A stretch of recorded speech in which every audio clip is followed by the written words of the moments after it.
आप सभी, मैं उन्नति मैम आपके अपने कंप्यूटरपुर से। तो आज मैं लेके आई हूँ एपिसोड नंबर 4 साधारण ब्याज यानी कि सिंपल इंटरेस्ट का टाइप 7।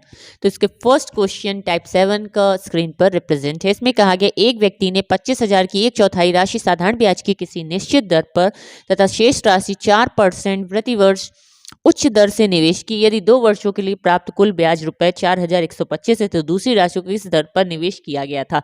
ए 9.5%, बी 9.25%, सी 9.255%, डी 7.5%। तो फॉर्मूला क्या लगाएंगे? SI is equal to SI1 plus SI2। दो हमें दिए हैं तो एक SI1 मान लेंगे, एक SI2 मान लेंगे। तो इसका टोटल कितना दिया गया है? 4,125, यानी कि जो टोटल है उसको SI हमने ले लिया है। फिर हमसे क्या कहते हैं? 25,000 की 1/4, 1/4 बोले तो मतलब क्या होगा? 1/4 इंटू किसी दर पर, मतलब R दर हमने मान ली, और कितना है? कितने वर्ष के लिए? 2 वर्षों के लिए, ठीक है, बटे 100 प्लस फिर दूसरा क्या है? 25,000 ही, यदि 2 वर्षों के लिए प्राप्त कुल ब्याज इतना है तो दूसरी राशि किस दर पर निवेश किया गया था? ये कितना होगा? 3/4 होगा इसका। तो 3/4 गुणे कितना? 4, शेष राशि 4% प्रति वर्ष। एक व्यक्ति ने 25,000 की 1/4 राशि साधारण ब्याज की किसी निश्चित दर पर तथा शेष राशि 4% प्रति वर्ष उच्च दर से और अधिक दर से, तो मतलब R+4% की दर से 2 वर्ष के लिए कुल ब्याज इतना है, दूसरी राशि को किस दर पर किया गया था? इनटू 2 ईयर्स के लिए अपॉन 100, ठीक। तो अब हमें क्या करना है? हमें ये सॉल्व करना है। तो सॉल्व हम कैसे करेंगे? तो अब देखिए किससे कौन सी वैल्यू कट जाएगी। तो ये 0 से 0 कट गया। अब इसको हम कट करें तो कितने बार जाएगा? 125। 4 से ये 4 कैंसिल हो जाएगा, ये आपका 2 चला जाएगा, ये भी 4 हट गया, ये हट गया, ये 125 आ गया, ठीक। तो अब हम इसको सॉल्व करें तो हमारी वैल्यू कितनी आ जाएगी? 4,125 बराबर 125R प्लस 345R प्लस कितना आ जाएगा जब इसकी गुणा करा देंगे? 125 की 3 से गुणा कराई प्लस फिर 4 से गुणा होगी तो आपका आ जाएगा 1500, ठीक। अब ये क्या होगा? ये वाला जो R से फ्री इसको इधर ले आएंगे तो सब्ट्रैक्ट हो जाएगा, तो हमारा आ जाएगा 2625। अब हमको क्या करना है? इन दोनों को जोड़ते हैं तो हमारा कितना आ जाएगा? 500R। अब इससे हम R से डिवाइड कर देंगे तो हमारी वैल्यू आ जाएगी 2625 बटे 500। तो कितने बार जाएगा? 5, फिर जाएगा आपका 2 टाइम्स, फिर 5 टाइम्स, यानी कि R की वैल्यू हमारी आ जाएगी 5.25%। ये हमारी R की वैल्यू आ गई। लेकिन हमसे कहा गया था R+4% हमने लिया था, तो कितना हो जाएगा? 5 दूसरी राशि को किस दर पर निवेश किया गया? तो 5.25 प्लस 4 इज इक्वल टू आपका आ गया 9.25%। तो ये हमारा आंसर आ जाएगा, जो कि हमारे बी ऑप्शन में, तो B is the right answer. अब हम आते हैं अपने नेक्स्ट क्वेश्चन, क्वेश्चन नंबर 2, जो कि आपकी स्क्रीन पर रिप्रेजेंट है। तो इस क्वेश्चन में कहा गया एक व्यक्ति साधारण ब्याज पर 9,000 को 3 भाग में 3%, 4% और 6% की दर से निवेश करता है। एक वर्ष के अंत में उसे 3 मामलों में समान ब्याज प्राप्त हुआ। 16% पर, फिर 6% पर निवेशित राशि कितनी है? ठीक है, तो हमें पहले क्या करेंगे? 3 दिए गए तो SI1 is equal to SI2 is equal to 3 भागों में बांटा गया 3। अब इनका क्या दिया गया? हमने मान ली कोई भी राशि कितनी है? X है, इंटू 3 3 साल के लिए, इंटू 1 अपॉन 100। फिर दूसरा कितना है? Y इंटू, दूसरा हमने Y लेट कर लिया, ये कितना है? 4 into 1 upon 100 is equal to तीसरा Z इंटू 6 इंटू 1, एक वर्ष के लिए इसलिए हमने एक लिखा है, अपॉन 100। अब 100 से 100 ये कैंसिल हो गया। अब कितना आ गया? 3x is equal to 4y is equal to 6z। तो हम इसको लिख सकते हैं x y z का रेशियो कितना आ जाएगा? हमें क्या लेना है? 3, ये हो जाएगा 24, फिर दूसरा हमारा क्या बन जाएगा? 18, और तीसरा क्या आ जाएगा आपका?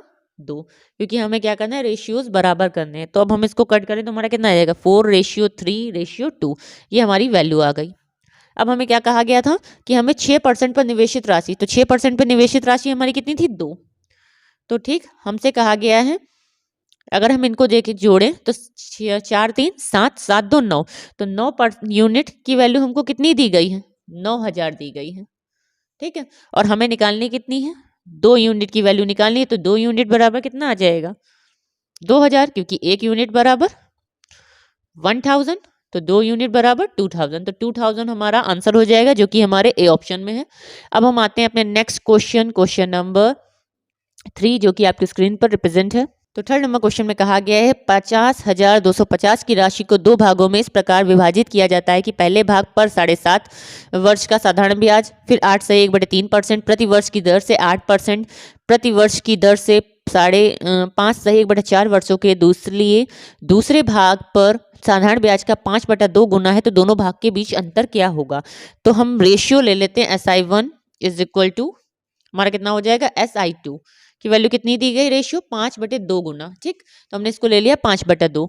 फिर हमें क्या करना है, तो P1 ले लेते हैं पहले वाले को, इनटू कितना दिया गया है इसकी कैलकुलेशन कर लें, तो हमारा कितना आ जाएगा 8 या 24 1 25, 25/3 इंटू कितना है 7 दूनी 14, वर्ष कितना है 15/2 वर्ष अपॉन P2 इंटू कितना दिया गया है 4 पंचे 20 1 21/4 इंटू फिर कितना 8% की वजह से, तो ये हो गया। अब इनकी बराबर कितना दिया था 5/2। अगर हम इसको कैलकुलेट करें तो कुछ कट जाएगा, तो आप देख रहे होंगे क्या कट जाएगा, 4 दूनी 8 चला जाएगा, 3 पचे 15, ये 5 से 5 कट गया, 2 से ये 2 कट गया, तो हमारी वैल्यू कितनी आ जाएगी P1 into 25 upon P2 into 42 is equal to 1/1, यानी कि P1 अपॉन P2 का रेशियो हमारा कितना आ रहा है 42/25। ठीक, और हमसे क्या कहा गया था, हमसे कहा गया है कि हमें वैल्यू साधारण ब्याज दोनों भागों के बीच का अंतर बताना है। ठीक, तो हमें दिया कितना वैल्यू गई थी 50,250। फिर कितना हो जाएगा इनका, अगर इनको हम घटाते हैं तो हमारा आ जाएगा 17 और जोड़ने पे कितना आ जाएगा 67। ठीक, अब इनकी हम कैलकुलेशन करते हैं तो हमारा ये कट करने पर कितना आ जाएगा 750। जब इसको 67 से भाग करते हैं तो हमारा जाएगा 750 गुणे 17, यानी कि हमारा 12,750 रुपए आ जाएगा। यही हमारा आंसर है। अब हम आते हैं अपने नेक्स्ट क्वेश्चन, क्वेश्चन नंबर 4 जो कि आपकी स्क्रीन पर रिप्रेजेंट है। इस क्वेश्चन में कहा गया है 12,000 की राशि साधारण ब्याज की किसी दर पर उधार दी गई है, 4 महीनों बाद 6,000 रुपए और उधार दिए गए, कुल मूलधन पर ब्याज की दर की पिछली दर के मुकाबले दोगुना कर दिया गया। साल के अंत में ब्याज के रुपए में 2800 का भुगतान किया गया। प्रारंभ में लागू की गई ब्याज दर की गणना करो। A 14%, B 16%, C 12%, D 10%। तो हम क्या करेंगे, सबसे पहले तो हम ये देखेंगे कि सबसे पहले हमको दिया क्या गया, 12,000 की राशि है, उस पर दर पर कितने दर पर उधार दी गई है 4 महीनों बाद, यानी ये 4 महीने, तो इसको हम 4/12 लिख सकते हैं। और फिर 6,000 रुपए और उधार लिए गए, यानी कि तब कितना हो जाएगा, दूसरा वाला 18,000 रुपए हो जाएगा। कुल मूलधन पर ब्याज की दर पिछली दर के मुकाबले दोगुनी कर दी गई, यानी कि पहले 4 थी तो अब दोगुनी कितनी हो जाएगी 8/12 हो जाएगी। ठीक, तो सबसे पहले हम लिखते हैं 12,000 गुणे R गुणे 4/12 अपॉन 100 प्लस हमारा कितना होगा 6,000 और उधार दे दिए तो 18,000 गुणे धनराशि इसको दोगुनी कर देगी तो 8/12 और इसको भी हमने दोगुना कर दिया।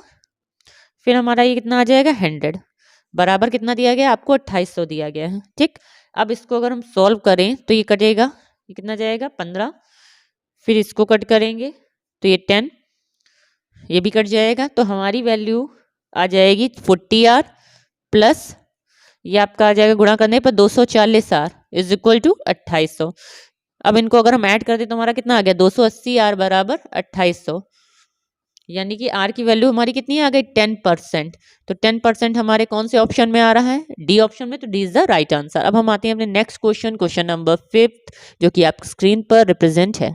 इसमें कहा गया साधारण ब्याज पर कोई राशि 6 वर्षों में 59,200 और 10 वर्ष में 72,000 हो जाती है। यदि ब्याज की दर 2% अधिक होती है तो कितने वर्षों में यह राशि 76,000 हो जाती है। A 10, B 9, C 8, D 7। तो सबसे पहले हमें देखना है कोई मूलधन मान लेना है। ठीक, तो ये कितनी हो जाती है 59,200 हो जाती है, कितने सालों में 6 साल में। फिर अगली 10 वर्षों में कितनी हो जाती है, ये हमारी 72,000 रुपए। ठीक, तो इन दोनों के बीच का हम अंतर देखें तो कितने का आ रहा है 4 साल का, और 4 साल में हमारी इनके बीच का सबट्रैक्शन करें, अगर इन दोनों के बीच का डिफरेंस देखें तो हमारा कितना है 12,800, इनको घटाएंगे तो ये हमारा 12,800 आ जाएगा। ठीक, अगर हम इसको इससे देखें तो 4 इज इक्वल टू 12,000 मतलब 800, यानी कि 4 साल में हमारा इंटरेस्ट कितना लग रहा है 12,800, तो 1 साल में कितना लगेगा हमारा 3200 आ जाएगा। ठीक, तो जब एक साल में 3200 आ जाएगा तो 3200 की हम 6 से अगर गुणा करा दें, ठीक, 3200, तो हमारी वैल्यू कितनी आ जाएगी, हमारी वैल्यू आ जाएगी 19,200।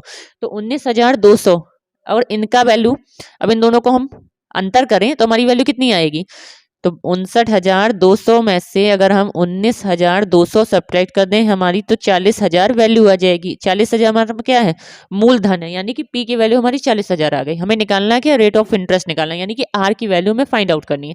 तो 19,200 बटे 40,000, ठीक, इंटू 100 अपॉन ईयर कितना है 6।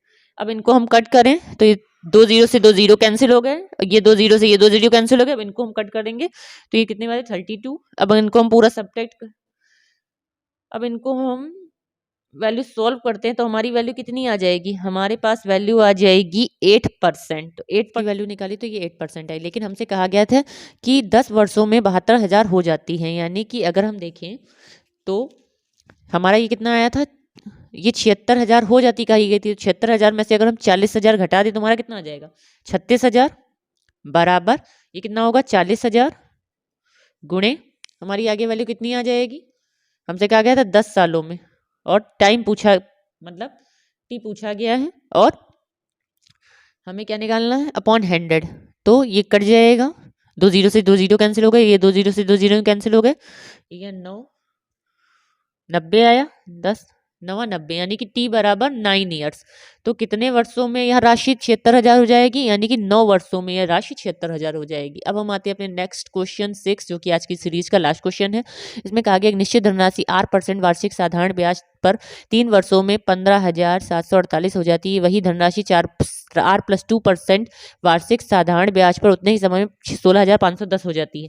हमें वैल्यू फाइंड करनी है। तो सबसे पहले पी कोई हम वैल्यू मान लेते हैं, वो कितने वर्षों में 3 वर्षों में। तो 3 इंटू 8% की वैल्यू कितनी दी गई है आपको 15,748।